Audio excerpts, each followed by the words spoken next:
दोस्तों एक टाइम हुआ करता था जब ईद का मतलब होता था सलमान खान की मूवी रिलीज होने की डेट। पिछले 15 सालों से ईद स्लॉट प्रैक्टिकली उनका टेरिटरी रहा है। इतना स्ट्रॉन्ग होल्ड कि कोई प्रोड्यूसर उस डेट को चैलेंज करने की हिम्मत ही नहीं करता था। इंडस्ट्री में एक अनसेट रूल चल रहा था कि ईद पर भाई आ रहे हैं तो बाकी सब हट जाओ। और जब कभी कोई नॉन सलमान फिल्म आई भी तो वो सलमान के बेस्ट विशेस के साथ आई। एक केस में तो भाई का कैमियो भी था। इससे एक फियर बेस्ड कल्चर बना, क्लैश करोगे तो बिजनेस डूब जाएगा, फेस्टिवल नहीं मिला तो हिट नहीं मिलेगी। लेकिन धुरंधर के बाद अब सीन बदलता दिख रहा है। इस बार ईद सिर्फ एक स्टार का प्लेग्राउंड नहीं लग रहा, बल्कि क्लैश ऑफ टाइटंस बनती दिख रही है। क्योंकि इस रिजर्व स्लॉट पर आदित्य धर ने बिना हेजिटेशन अपनी ब्लॉकबस्टर फ्रेंचाइज धुरंधर पार्ट 2 रिवेंज अनाउंस कर दी है। और ये कोई ब्लाइंड गैम्बल नहीं है, ये कॉन्फिडेंस पर बेस्ड डिसीजन है।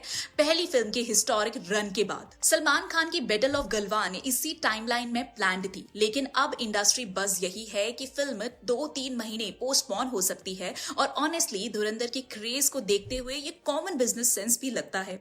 सबसे इंटरेस्टिंग बात, दोनों फिल्म्स पेट्रियोटिक थीम्स पर हैं। यानी अब कंपटीशन स्टार पावर का नहीं, स्टैंडर्ड्स का है। और यही धुरंधर का असली इम्पैक्ट है। इसने क्लियर कर दिया कि फिल्म मेकिंग सिर्फ फ्लैशी विजुअल्स क्रिएट करके उन्हें स्टिच कर देना नहीं होता। फिल्म मेकिंग एक बहुत सीरियस जॉब है, जहाँ कंटेंट में दम हो, स्ट्रेटेजी क्लियर हो और ऑडियंस के पल्स को समझा जाता हो। बॉलीवुड में एक लंबे टाइम तक ये सोच चलती रही कि अगर ईद या दिवाली पर रिलीज नहीं मिली तो फिल्म का फ्यूचर रिस्क में है। धुरंधर जब रिलीज हुई तब ना ईद थी, ना दिवाली और ना ही ईयर एंड हॉलीडेज का कोई सहारा था।